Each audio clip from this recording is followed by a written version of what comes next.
저는 은잔의 시험과 유다의 담보라는 제목으로 말씀을 준비하였습니다.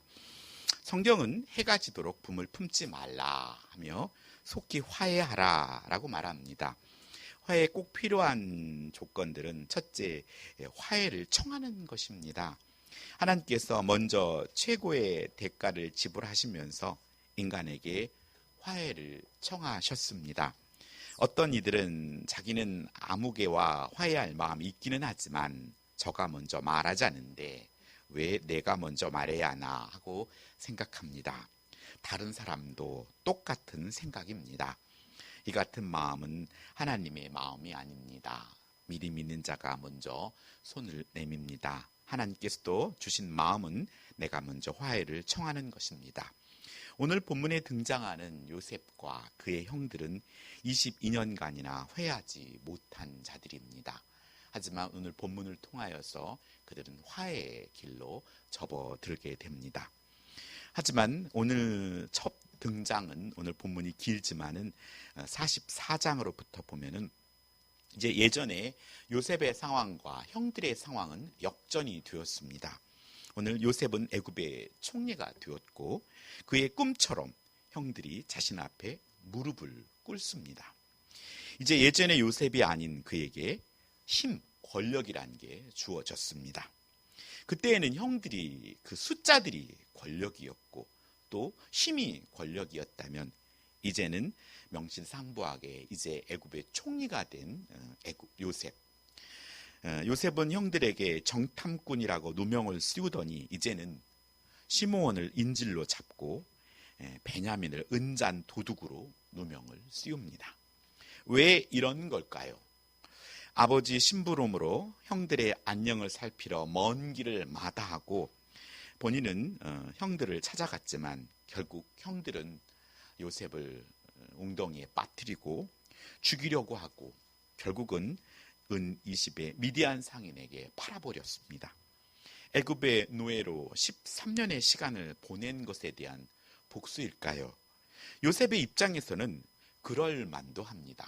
그의 젊은 청소년의 모든 시기를 노예 생활을 했기 때문이며 또 그렇게 잘 나가는 집안의 도련님으로 있다가 이제 자유를 잃어버린 노예와 종 생활을 했기 때문입니다.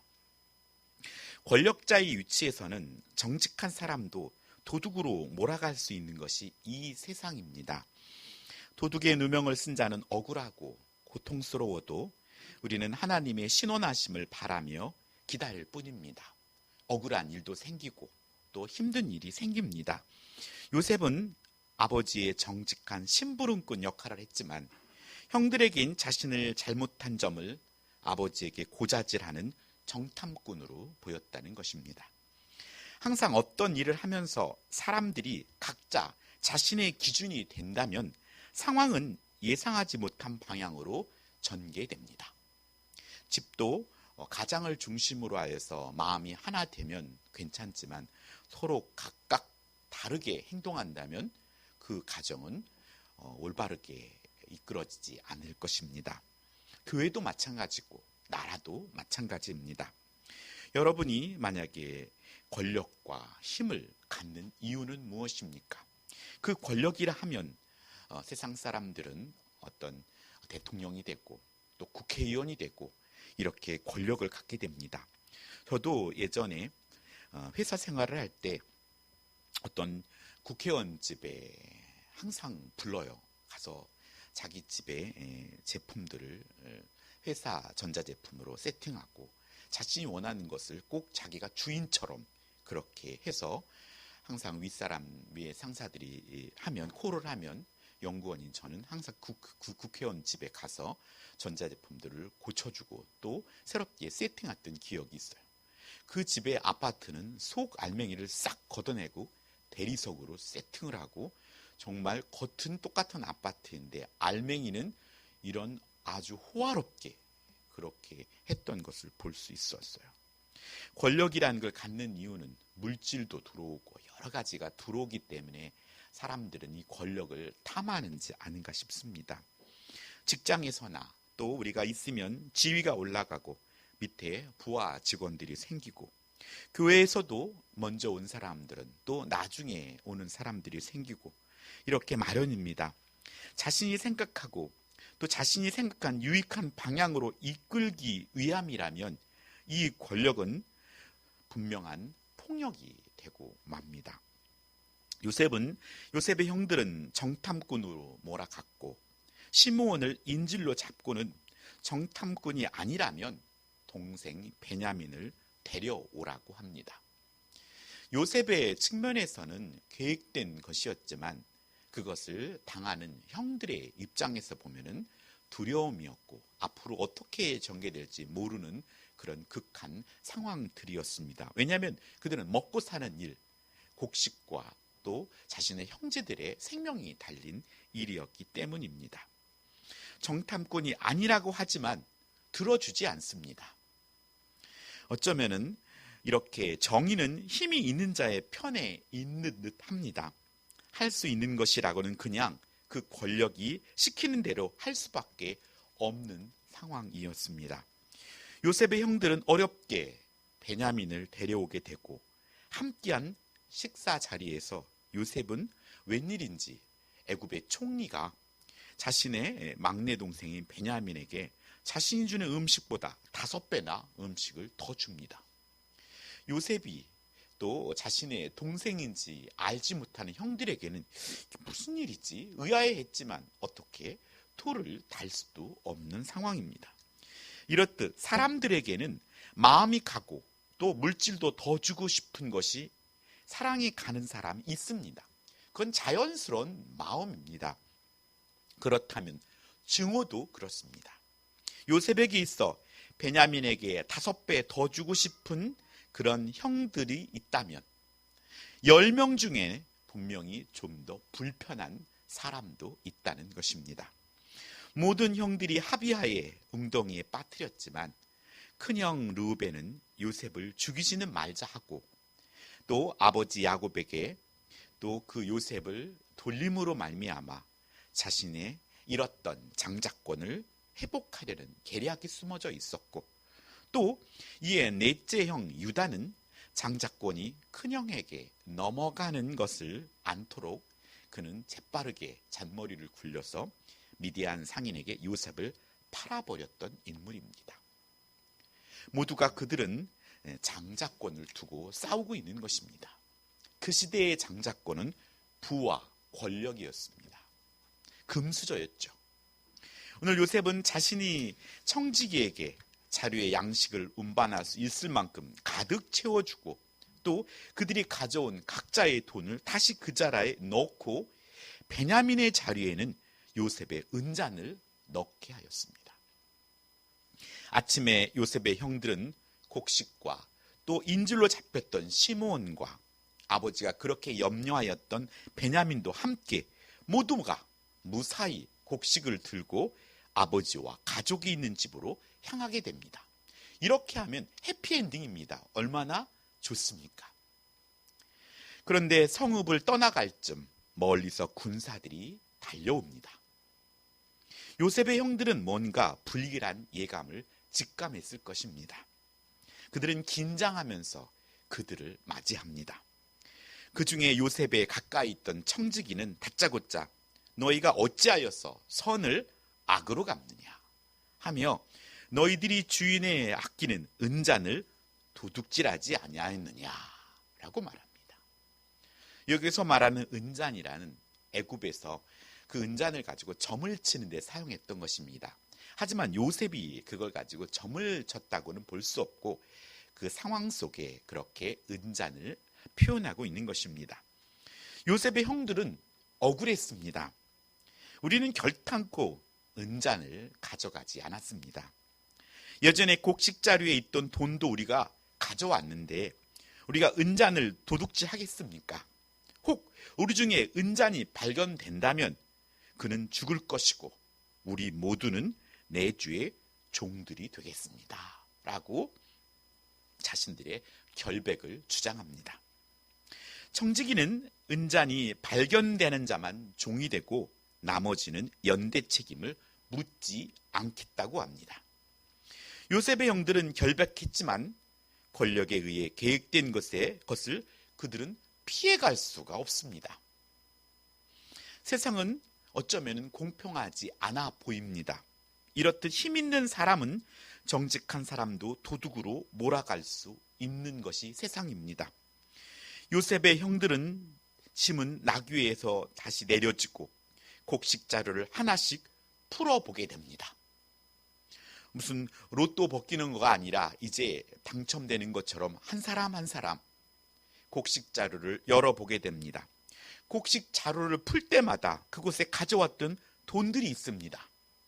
조심스럽게 곡식 자루를 풀 때쯤 베냐민의 자루에서 은잔이 나오고 맙니다. 요셉 말로 아마 형들은 헐 했을 겁니다. 이게 도대체 어찌된 일인가? 그리고 그들 스스로 말했던 그 나오는 자는 죽을 것이고 우리는 그들의 종이 되겠습니다 라고 고백한 일들, 이것을 어떻게 수습한단 말입니까? 수습할 수 있는 방법이 없다는 것을 그들은 직감했습니다. 순간 형들은 아마 베냐민을 의심했을까요? 진짜로 베냐민이 은잔을 도둑질한 건 아닐까? 왜 많은 사람들의 베냐민이지? 예전에 아버지 야곱이 요셉에게 유독 채색 옷을 입히고 편애하는 것처럼 느껴서 그들은 시기하고 미워하여서 결국 그를 제거했는데, 이제 아버지는 베냐민을 편애하는 것을 그들은 알고 있습니다. 거기다가 은잔을 도둑질함으로 우리뿐만 아니라 온 가족을 곤경에 빠뜨렸다고 생각하지 않을까요? 기쁨으로 집으로 돌아가던 발걸음은 다시 애통과 근심이 되어서 앞으로 알 수 없는 상황으로 그들의 삶을 전개해 나갑니다. 어쩌면 요셉이 미디안 상인에게 묶여서 형들이 이제나 저제나 불러서 다시 누구 말대로 몰래카메라야 하면서 풀어줄 것을 기대했지만 그런 심정처럼 이제나 저제나 불안한 마음을 끌려갔던 것처럼 멀찌감치 그들의 눈은 애굽의 성을 향해 끌려오게 된다는 것입니다. 요셉의 발 앞에 모두 엎드립니다. 요셉은 자신의 모든 것을 계획하였음에도 불구하고 너희가 어찌하여 이런 일을 행하였느냐? 내가 점을 치는 줄 너희가 알지 못하였느냐? 라고 말하자 유다는 지금의 이 상황을 감정적으로 해결하기보다는 어떻게 우리의 정직함을 나타내겠습니까? 하나님께서 종들의 죄악을 찾아내셨으니 우리 모두가 당신의 종이 되겠습니다 라고 고백합니다. 자신들의 이 어려운 이 상황들을 하나님께서 자신의 죄를 찾아냈다고 고백하는 것입니다. 단순히 이 은잔 사건만이 아니라 그들이 그렇게 묻어두었던 요셉의 사건도 담겨져 있는 것이겠죠. 하며 베냐민을 감싸하며 함께 책임을 지겠다고 합니다. 이것은 요셉의 때와 다른 놀라운 변화입니다. 요셉은 여기서 한 발 더 나아갑니다. 너희들 다 책임질 필요는 없다. 은잔을 가져간 사람만 내 종이 되면 되고 너희들은 아버지께로 돌아가라 말합니다. 요셉의 형들의 입장에서는 잘된 일 아닙니까? 예전에 요셉은 자신들이 제거하고 그 책임을 아버지 야곱에게 떠넘겼던 자들입니다. 아버지가 광야에 요셉을 심부름 보내서 요셉이 짐승에게 찢겨 죽은 것입니다.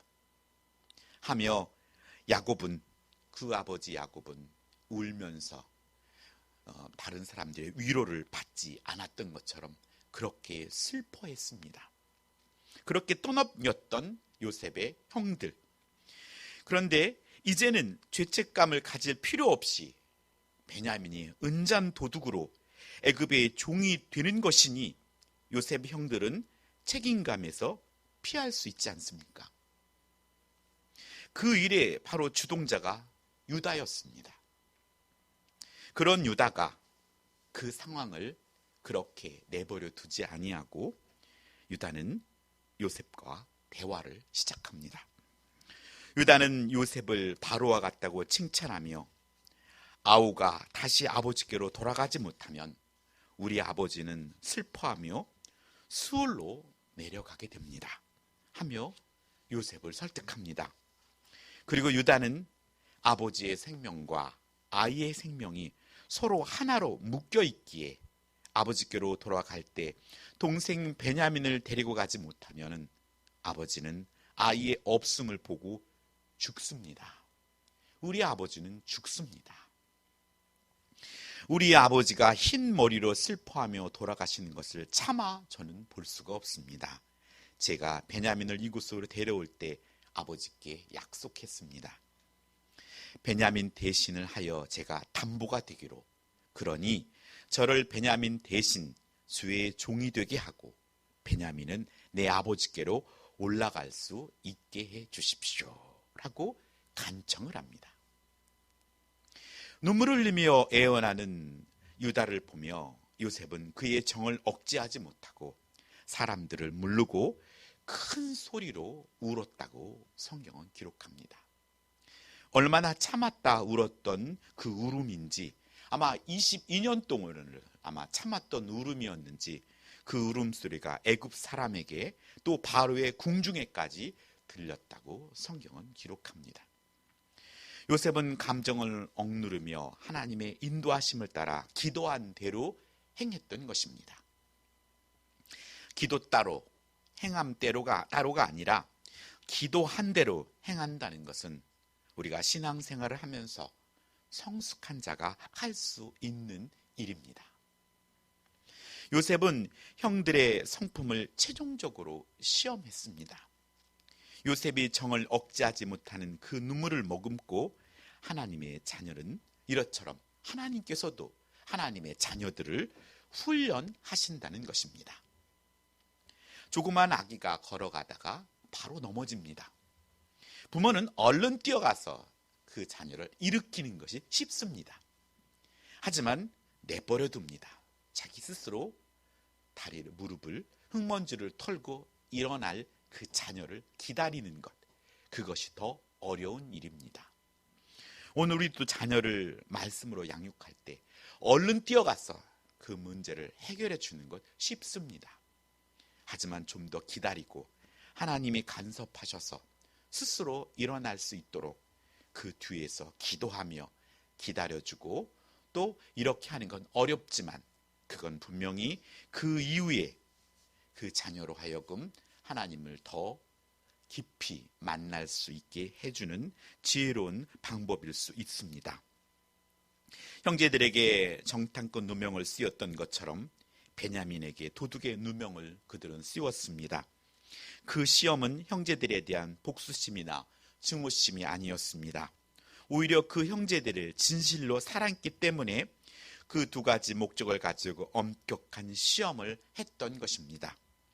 첫째는 그들에게 하나님 앞에서의 참된 회개를 유도하는 것이었고, 둘째는 동생 베냐민의 위기를 통해 모든 형제 간의 우애를 일깨우려는 데 있었습니다. 이것은 영광스러운 교회를 만들어 가시는 하나님의 섭리가 있습니다. 요셉의 형들에 의해 팔려 그는 22년의 시간이 지나고 이제 애굽의 총리가 되기까지 하나님의 섭리는 요셉의 형들을 훈련시키셨고, 고통과 아픔 중에 그들은 성장했습니다.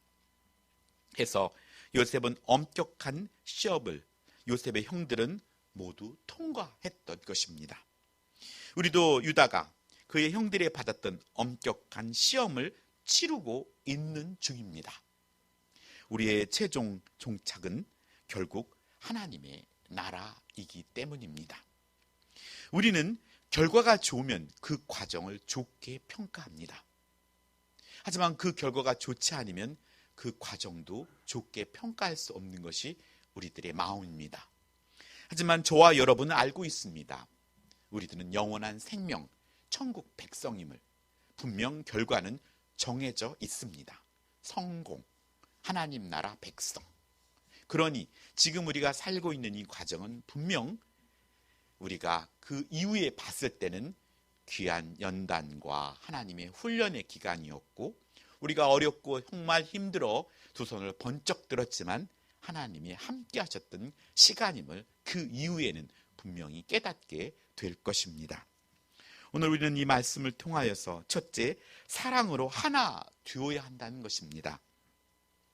야곱의 가정에 장자권을 둘러싼 시기와 질투의 공간이 아니라 누군가를 제거하고 악한 일에 하나가 되고 이런 공간이 아니라 이제 그 가정은 요셉의 사건을 통해서 그들은 진통을 겪었지만 이제 사랑으로 하나 된 가정이 되었다는 것입니다. 16절에 우리의 정직함을 나타내리까 하나님의 종들의 죄악을 찾아내셨으니 우리의 이 잔이 발견된 자가 내 주의 노예가 되겠나이다 하며 그들 스스로가 서로를 변호해주고 서로가 스스로를 정직한 자로 인정해 준다는 것입니다. 그때 요셉의 형들은 요셉을 정직한 자로 인정하지 않고 정탐꾼으로 보았습니다. 하지만 이제 그들은 스스로가 함께 스스로를 믿어주고 신뢰하는 공간이 되었다는 것입니다.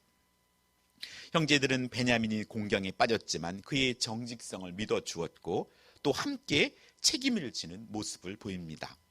사랑하는 재건남스럽게 성도 여러분, 우리는 서로 믿어주어야 합니다. 그리고 우리의 서로가 장점을 보고 험은 감춰 주어야 합니다.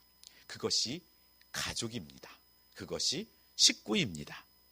시기와 경쟁의 대상이 아니라 사랑하고 감싸주고 함께 그 어려움을 함께 헤쳐나가야 할 형제입니다. 우리 형제에게 우리가 어떤 지지와 신뢰를 보이며 함께 짐을 져줄지 성령 하나님의 인도하심이 있기를 축원합니다. 두 번째, 우리의 생명이 서로 하나로 묶여 있다는 것입니다. 이건 아주 귀한 일입니다. 저희 둘째가 어제 군에서 휴가를 나왔습니다.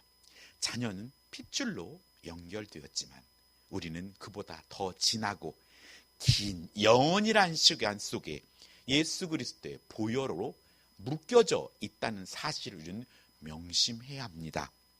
유다가 고백한 30절에 아버지의 생명과 아이의 생명이 서로 하나로 묶여 있다.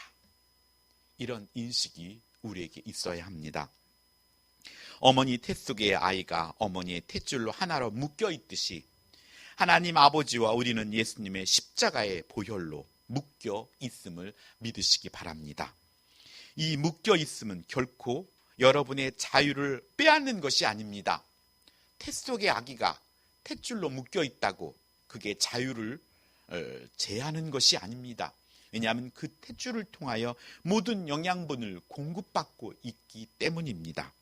오늘 우리가 예수님을 믿으면서 신앙생활을 하면서 그것이 속박이며 결박이라고 생각하면 절대로 안 됩니다. 그것은 하나님의 사랑입니다. 포도나무에 가지가 붙어 있어야 그로부터 영양을 공급받고 살 수 있으며 열매를 맺을 수 있기 때문입니다. 하나님의 나라는 하나님께 붙어 있는 그런 자들이 가는 곳이 하나님의 나라입니다. 만약 유다와 그의 형제들이 막내 베냐민을 살려서 아버지에게로 데려가지 못하면 아버지가 죽음을 맞이할 것이라고 그들은 말합니다. 그것은 창조주의 생명과 피조물인 사람의 생명이 별개가 아니고 서로 하나로 묶여 있다는 사실을 말해줍니다. 그래서 예수님께서 복음서에서도 아버지와 아들이 하나로 묶여 있다는 사실을 강조합니다. 나와 아버지는 하나이다 라고 요한복음 10장 30절은 말씀합니다. 요한복음 17장 21절에는 아버지여 아버지께서 내 안에 내가 아버지 안에 있는 것 같이 그들도 다 하나가 되어 우리 안에 있게 하사 세상으로 아버지께서 나를 보내신 것을 믿게 하옵소서 라고 말씀합니다. 예수 그리스도는 머리입니다. 우리는 그의 몸입니다. 우리 재건 남쪽의 성도는 예수님의 보혈로 서로 하나로 묶여 있음을 믿고 우리가 어떻게 해야 할지 성령 하나님의 인도함 받기를 예수님의 이름으로 축원합니다. 마지막으로 세 번째는 유다의 담보입니다. 32절에 주의 종이 내 아버지의 아이를 담보하기를 내가 이를 아버지께로 데리고 돌아오지 아니하면 영원히 아버지께 죄짐을 지리이다 라는 말씀처럼 유다가 아버지께 약속한 것처럼 베냐민의 담보가 되기를 간청했다는 것입니다. 오늘 그 방법만이 아버지와 아들을 모두 살릴 수 있는 유일한 방법이라고 유다가 설명하고 있는 것입니다. 그와 같이 유다의 아버지 사랑과 또 동생 베냐민을 사랑함으로 자신을 희생하는 유다의 행동에서 오늘 요셉에 의한 모든 원한과 모든 숙제들이 한꺼번에 풀어지는 역사가 일어납니다. 그의 형제들 사이에 놀라운 화해가 찾아왔다는 것입니다. 그리고 요셉이 22년 만에 아버지와 다시 상봉하게 되는 은혜도 찾아옵니다. 하나님의 아들이신 예수님께서 왜 십자가에서 속죄 양으로 돌아가시게 되는지 우리는 알게 됩니다. 그리고 아버지와 아들의 생명이 하나로 연결되어 있기에 예수님의 십자가의 대속으로 말미암아 믿는 자가 그리스도와 함께 죽고 훗날 부활까지 함께 경험하게 되는 은혜가 주어진다는 사실입니다.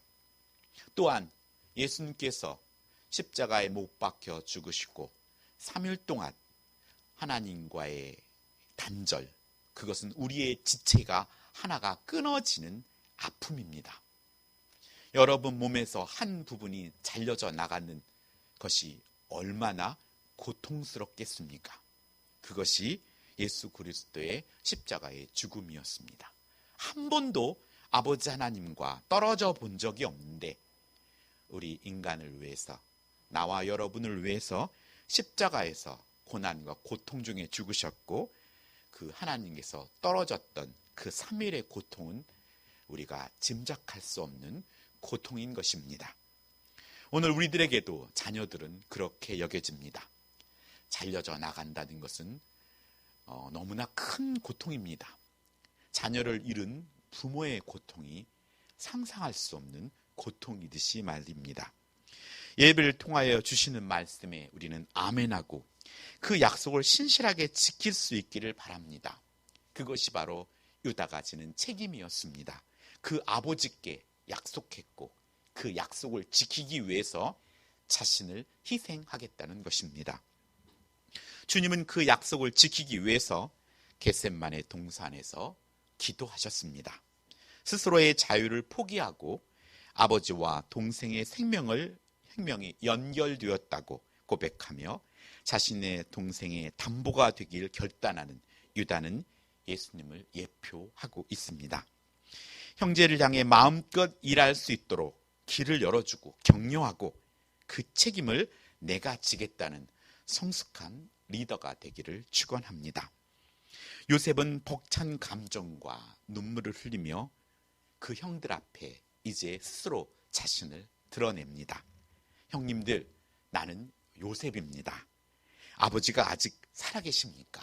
하며 자신의 정체를 밝히자 요셉의 형들은 놀라서 대답을 하지 못합니다. 그리고 형들을 향해 요셉은 말합니다. 나는 당신들이 애굽에 판 요셉입니다. 형님들이 나를 이곳에 팔았다고 해서 근심하지 마소서, 한탄하지 마소서.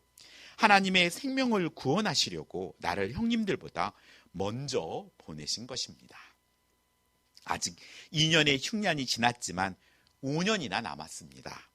하나님의 큰 구원으로 당신들의 생명을 보존하고 당신들의 후손을 세상에 두시려고 나를 당신들보다 먼저 보내셨고 나를 이곳에 보낸 자는 당신들이 아니고 하나님이십니다. 저는 이곳에 보내신 분이 하나님이심을 믿습니다. 지난 여러분께서 귀한 투표를 통해서 통과시켜 줌을 감사하지만 그 손길 또한 하나님의 인도함으로 믿습니다. 제가 이곳 남수로길에 와서 추워도 청빙토비에 떨어질 거라고는 상상해 본 적이 없습니다. 하지만 반대표 한 표에 감사했습니다. 더욱더 저를 겸손하게 했기 때문입니다. 모든 것이 하나님께서 인도하심을 믿는 것, 그렇게 될 때 우리는 담대해질 수 있고 또 평안 속에 거할 수 있게 됩니다.